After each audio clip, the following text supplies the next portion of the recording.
Have you ever wondered what RPE, autoregulation, and strength training all have in common and what their differences are?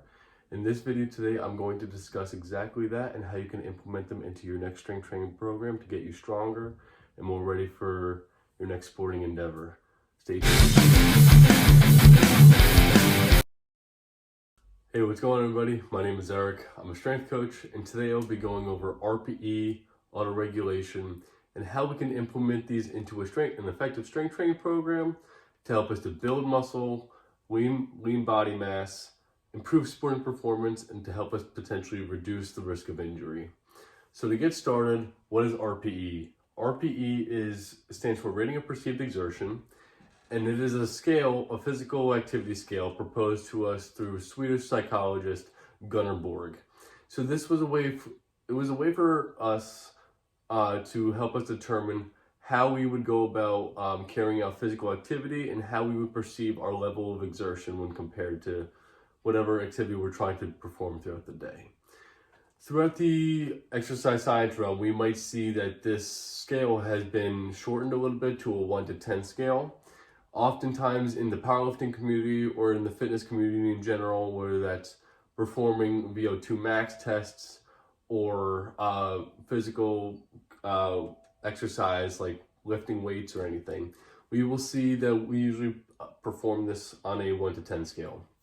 So RPE 10 is essentially a full 1 rep max in the gym, a full complete physical exertion. We cannot perform more than 1 rep with proper form. This is a way for us to determine what our physical capabilities are. Let's say an athlete is performing the bench press and they completely max out at 150 pounds. They cannot perform any more reps with proper form or anything like that.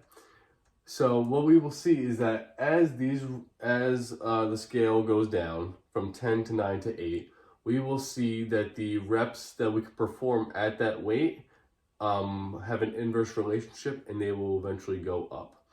So with an RPE 10, we cannot perform any more reps, right? Complete failure.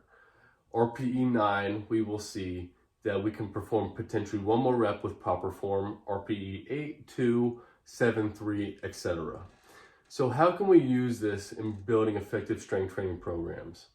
When we go into the gym, it is very, you'll see a lot of people going about, let me just go max out today, etc., right? It is very easy to do that sometimes without proper strength training or without a proper strength program. So one way that we go about this is we use the RPE scale to help us determine the loads that we're going to try and use for the day.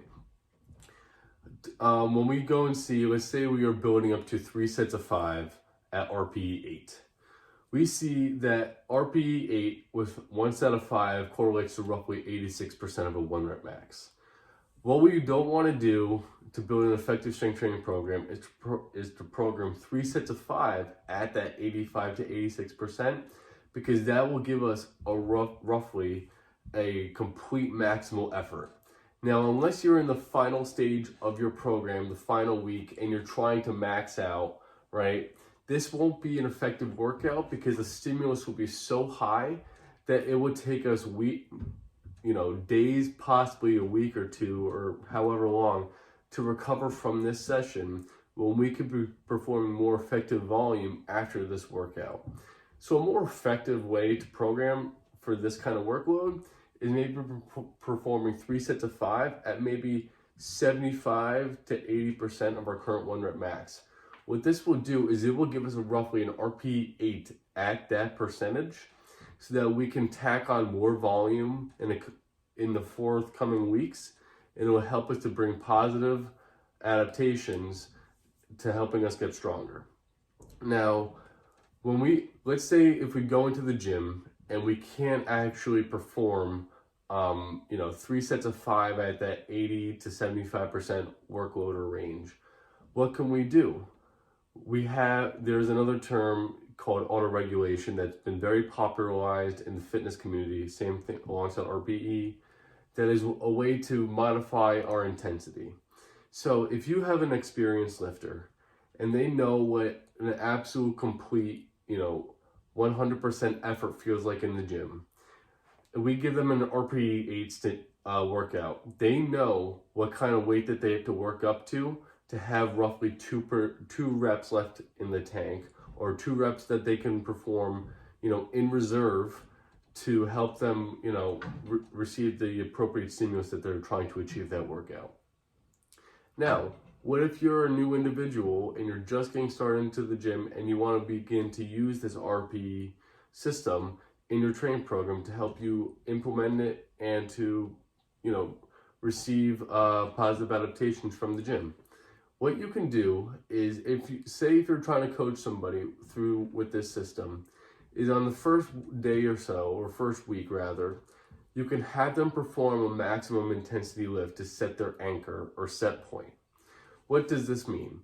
So essentially what this means is that when you have an athlete set their anchor for a very high weight or high workload, they know the effort that it takes to achieve, let's say, an RPE 10 stimulus.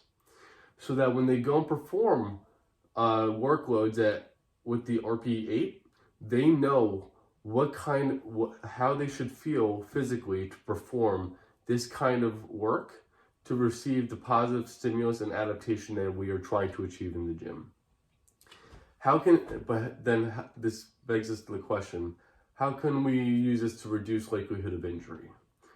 Same thing applies to autoregulation. When we go into the gym and we want to go and achieve the stimulus that we want to get, right? It is very easy to just tack on weight onto the bar. However, this comes with consequences because maybe we're not able to physically withstand that kind of workload and those forces and everything for the day, right? So if we're able to taper back our intensity and still stay at the volume that we're trying to achieve, right? We can use that to cut back, to understand our body's physical capabilities for the day, and this will help us to understand our body and to help us to reduce likelihood going forward of injury. So if anybody has any questions, let me know. I hope you guys enjoyed this video as much as I enjoyed making it. Please like, comment, share, subscribe. I'm always open to learning. I'm trying to learn as best as I can with everything. And I hope everybody learned something from this video. Like I said, please like, comment, share, subscribe. And here's to getting strong. Thanks for watching.